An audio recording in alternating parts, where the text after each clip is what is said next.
One of the major milestones in world history is the abolition of the slave trade and slavery.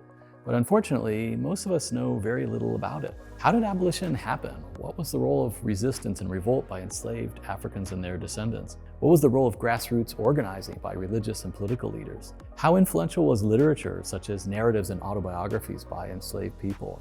What resistance did the abolitionists face? And how they used domestic and international law to outlaw slavery and the slave trade and enforce those laws? My name's Matt Hopper, and I'm a professor of history at Cal Poly. I did my doctoral studies at UCLA, and I've been a postdoctoral and visiting fellow at Yale and Cambridge, and I've been a Fulbright fellow in Tanzania, Oman, and Mauritius. I've been teaching undergraduate and graduate courses here at Cal Poly for 17 years in world history, African history, the Transatlantic Slave Trade, history of the Indian Ocean. I also teach courses in research methods and historiography. And this summer, I'm going to be teaching a class in world history that focuses on the history of abolition. We're going to learn the history of abolitionism, its successes and failures, but we're also going to focus on how historians write about the past.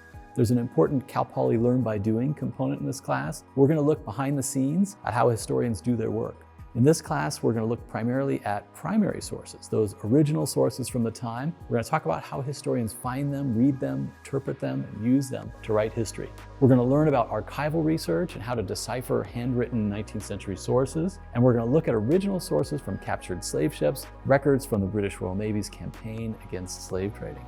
We'll learn to think critically about original sources and what they can tell us about the past. The class, I hope, will be interesting to people who are curious about the history of slavery and abolition, but also to anyone who's interested in the history of resistance and revolt, the role of grassroots organizing, methods of uncovering the past. We're going to develop important detective skills in this class that are vital to the work of the historian, but they're also relevant to anyone who's interested in a career in forensics and journalism or law. If you're planning to take AP courses in history, this class could help you prepare for those for writing those DBQs, the document-based questions on your AP exams. So whether you plan to major in history or just want to develop your research skills and learn to do detective work, this class is going to offer you hands-on opportunities to engage with rare documents, do primary source research, and help solve some of the mysteries about the past.